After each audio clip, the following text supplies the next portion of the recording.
فرعون کی ممی کا باریک بینی سے معائنہ کرنے والا انگریز سائنسدان پکار اٹھا، اللہ سچا ہے، قرآن سچا ہے، اور اللہ کا نبی حضرت محمد صلی اللہ علیہ وآلہ وسلم سچا ہے۔ 1891 سے پہلے دنیا کا کوئی انسان نہیں جانتا تھا کہ خدائی کا دعویٰ کرنے والے فرعونوں کی لاشوں کا کیا ہوا تھا، یا ان کی باقیات کہاں ہیں، یا کہیں ہیں بھی یا نہیں۔ الہامی کتابوں تورات، بائبل اور قرآن پاک میں اس واقعے کا ذکر تفصیل سے ملتا تھا کہ حضرت موسیٰ علیہ السلام اور بنی اسرائیل قوم کا پیچھا کرتا ہوا فرعون پانی میں غرق ہو کر اپنی فوج سمیت مر گیا تھا، جبکہ موسیٰ علیہ السلام اور ان کی قوم کو پانی نے اللہ کے حکم سے گزرنے کا راستہ دے دیا تھا۔ اس کے بعد اس کا کیا ہوا، اس بارے میں بائبل اور تورات دونوں خاموش ہیں، لیکن قرآن پاک میں اس کے انجام کے بارے میں ایک بہت عجیب بات کہی گئی تھی، جس کی کسی کو سمجھ نہیں آتی تھی کہ اس کا کیا مطلب ہے۔ خود مسلمان بھی اس بات کو پڑھ کر آگے گزر جایا کرتے، یہ سمجھے بغیر کہ اس بات کا اشارہ کس کی جانب ہے۔ سورہ یونس میں فرعون کے مرنے کے بعد اس کا انجام کچھ اس طرح فرمایا گیا تھا، پس ہم تیرے بدن کو سمندر سے نکال کر محفوظ کر لیں گے تاکہ تو بعد میں آنے والوں کے لیے عبرت بن جائے۔ یہ واقعہ آج سے 3500 سال پہلے پیش آیا تھا۔ فرعون کے ڈوب کر مرنے کے بعد سمندر نے اس کی لاش کو اللہ کے حکم سے باہر پھینک دیا، جبکہ باقی لشکر کا کوئی نام و نشان نہ ملا۔ مصریوں میں کسی شخص نے ساحل پر پڑی اس کی لاش پہچان کر اہل دربار کو بتایا۔ فرعون کی لاش کو محل پہنچایا گیا۔ درباریوں نے مسالے لگا کر اسے پوری شان اور احترام سے تابوت میں رکھ کر محفوظ کر دیا۔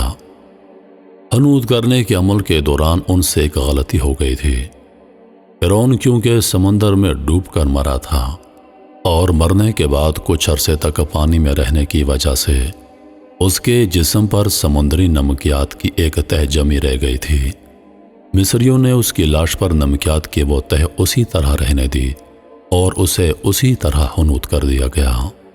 وقت گزرتا رہا، زمین و آسمان نے بہت سے انقلاب دیکھے جن کی گرد کے نیچے سب کچھ چھپ گیا، حتیٰ کہ فرعونوں کی حنوط شدہ لاشیں بھی زمین کی تہوں میں چھپ گئیں۔ ان کے نام صرف ان کے کتابوں، ان کی تعمیرات اور لوگوں کے ذہنوں میں رہ گئے۔ اس واقعے کے 2000 سال بعد اس دنیا میں اللہ کے آخری نبی حضرت محمد مصطفیٰ صلی اللہ علیہ وآلہ وسلم تشریف لائے۔ ان پر نازل ہونے والی آخری کتاب قرآن پاک میں فرعونوں کے قصے بڑی تفصیل کے ساتھ بیان کیے گئے تھے، اور اسی سلسلے میں اس فرعون کا جسم محفوظ کرنے کی بابت آیت بھی نازل ہوئی تھی، جس کی سچائی پر سب اہل ایمان کا پختہ یقین تو تھا، لیکن وہ سمجھنے سے قاصر تھے کہ اس خدائی کا دعویٰ کرنے والے کی لاش کہاں محفوظ کی گئی اور کیسے اسے عبرت کا نشان بنایا جائے گا۔ 1871 میں مصر کے ایک شہر الغورنیہ سے تعلق رکھنے والے غریب اور معمولی چور احمد الرسول کو فرعونوں کی حنوط شدہ لاشوں کی طرف جانے والے خفیہ راستے تک رسائی مل گئی۔ احمد عبد الرسول نوادرات چوری کر کے بیچا کرتا تھا۔ ایک دن وہ دریائے نیل کے کنارے کے قریب تبیسا کے مقام پر اسی سلسلے میں پھر رہا تھا جب اسے ایک خفیہ راستے کا پتہ چلا۔ وہاں وہ نوادرات کی چوری کے لیے جگہ کھود رہا تھا کہ اسی دوران اسے کچھ لوگوں نے پکڑ لیا اور پولیس کے حوالے کر دیا۔ وہ جس جگہ کھدائی کر رہا تھا وہاں سے ملنے والے راستے کی جب مسلسل کھدائی کی گئی، 1891 کو دوسری مومیوں کے ساتھ اس غرق ہونے والے فرعون کی لاش بھی مل گئی۔ اس کے کفن پر سینے کے مقام پر اس کا نام لکھا تھا۔ ان مومیوں کو ماہرین قاہرہ لے گئے۔ جب ان مومیوں کا تفصیل سے جائزہ لیا گیا تو فرعون والی مومی پر جمی نمکیات کی تہ سے تصدیق ہو گئی کہ یہ وہی فرعون ہے جسے اللہ نے پانی میں غرق کر کے بدترین انجام سے ہمکنار کیا تھا۔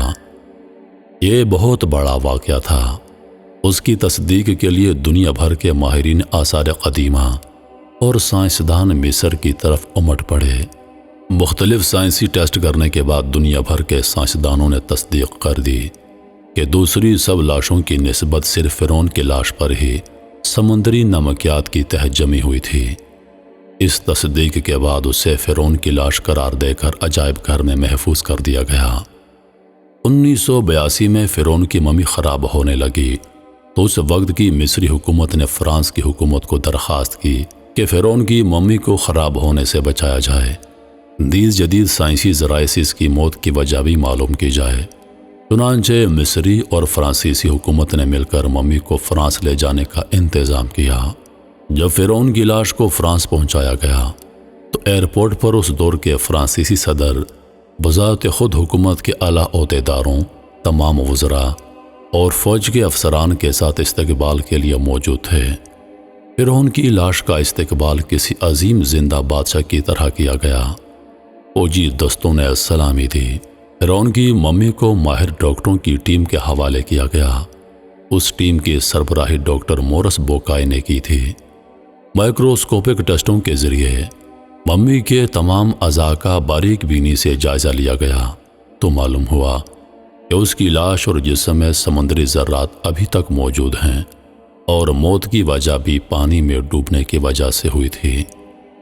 ایک بادشاہ کی موت پانی میں ڈوبنے کی وجہ سے ہو، یہ ڈاکٹر مورس کے لیے حیرت کی بات تھی۔ اس نے اس ممی کے بارے مزید جاننے کی کوشش کی تو اسے معلوم ہوا کہ اس بادشاہ کی موت کے حالات مسلمانوں کے نبی حضرت محمد پر اتری کتاب قرآن پاک میں تفصیل سے درج ہیں۔ اسے علم تھا کہ جہاں سے یہ لاش ملی ہے وہ ایک اسلامی ملک ہے۔ چنانچہ تجسس کے ہاتھوں مجبور ہو کر وہ مصر پہنچا۔ وہ ایک سائنسدان تھا۔ اس نے اس معاملے میں مصر کے ایک سائنسدان سے ملاقات کی۔ اس سائنسدان نے قرآن پاک کھول کر اسے سورہ یونس کی آیت 90 سے 92 کا ترجمہ لفظ بلفظ سنایا۔